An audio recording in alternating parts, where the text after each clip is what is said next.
चुनावों का दौर है और चुनावों के इस दौर में हर पार्टी का कार्यकर्ता टिकट लेने की दौड़ में लगा रहता है। फिर चाहे वो भाजपा का कार्यकर्ता हो, कांग्रेस का, आपका या फिर अकाली दल। लोकसभा चुनाव 2024 अब दूर है और जैसे ही चुनाव आते हैं तो कुछ चेहरे भी अपनी अपनी दावेदारी दिखाते हैं। आज हम बात करेंगे जिला पठानकोट से भाजपा से जुड़े कुछ ऐसे चेहरों के बारे में जो चुनाव लड़ने के इच्छुक हैं। कईयों ने तो सरेआम पोस्टर तक लगाने शुरू कर दिए हैं और कुछ अपने आप को प्रबल दावेदार तक घोषित कर चुके हैं, तो कई पार्टी के फैसले पर निर्भर हैं। फिलहाल अभी पार्टी ने उम्मीदवारों के नाम घोषित नहीं किए, परंतु इच्छुक उम्मीदवार अपनी अपनी दावेदारी दिखाते दिख जाते हैं। दावेदारी दिखाने में सबसे पहला नाम स्वरण सिंह सलारिया का है।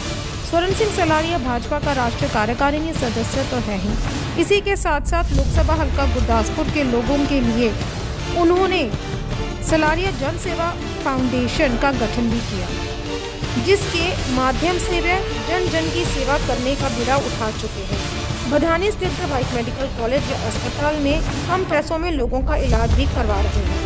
आपको ये भी बता दें कि पिछले लोकसभा चुनावों में भी स्वरण सिंह सलारिया इच्छुक थे, परंतु पार्टी ने उन्हें दरकिनारे करके सनी देओल को चुना था। अब फिर स्वरण सिंह सलारिया अपने आप को प्रबल दावेदार घोषित कर चुके हैं। यही नहीं, उनके नाम के पोस्टर तक लोकसभा हल्का में लग चुके हैं। बहरहाल निर्णय तो अंत में पार्टी का ही होगा कि आखिरकार वह किस उम्मीदवार को मैदान में उतारेगी। क्या इस बार पार्टी स्वरण सिंह सलारिया के नाम पर दांव खेलेगी या फिर किसी और का चेहरा चुन लेगी? क्या इस बार स्वरण सिंह सलारिया की पार्टी से जो उम्मीदें हैं पार्टी वो देखेगी? क्या इस बार फिर स्वरण सिंह सलारिया को अलविदा कह देगी? हाँ, पर ये बात निश्चित है कि स्वरण सिंह सलारिया इस बार चुनाव जरूर लड़ेंगे, फिर चाहे भाजपा के बैनर के नीचे हो, आज़ाद हो या फिर किसी और पार्टी का दामन थाम कर लड़े। फिलहाल हम रुख करते हैं दूसरे इच्छुक उम्मीदवार का। ये भी इस बार अपने आप को प्रबल दावेदार मान रही है। ये है स्वर्गीय सांसद विनोद खन्ना की पत्नी कविता खन्ना। कविता खन्ना द्वारा भी पिछले चुनावों में दावेदारी दिखाई गई थी, परंतु पार्टी ने इन्हें भी दरकिनारे कर दिया था। जबकि स्वर्गीय विनोद खन्ना एक ऐसे सांसद थे जिन्होंने लोकसभा हल्का गुरदासपुर की काफी तन्मयता से सेवा की थी। कई पुल बनाए थे, उन्हें पुलों के राजा के नाम से भी जाना जाता था और कविता खन्ना उनके चुनावों में उनके अंग संग भी थी। परंतु इसके बावजूद भी भाजपा ने उन्हें नदारद किया, परंतु इस बार वो फिर मैदान में है। हल्का गुरदासपुर के लोगों से मिलते उन्हें देखा जाता है, गुरदासपुर के लोगों की सेवा करते उन्हें देखा जाता है। यही नहीं, उनकी ओर से भी कविता व विनोद खन्ना फाउंडेशन युवाओं के लिए खोला गया। सेवा भाव करना उनका भी उद्देश्य है। या इन सबके बावजूद भी भाजपा कविता खन्ना के नाम पर मोहर लगाएगी या फिर इस बार भी उनका नाम पर अंकुश लग जाएगा? अब आते हैं उस नाम पर जो राजनीति में कई वर्षों से है।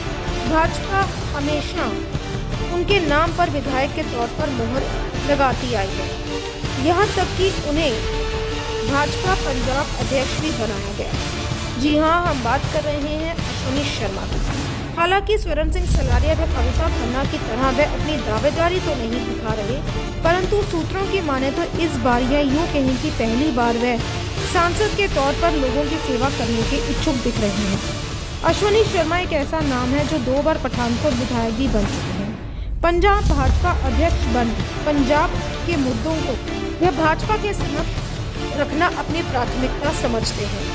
मौजूदा विधायक होने के नाते भी उन्हें लोगों के हकों के लिए लड़ते देखा जा रहा है। तो क्या भाजपा इस बार या यूँ कहें कि पहली बार अश्विनी शर्मा पर मोहर लगाएगी?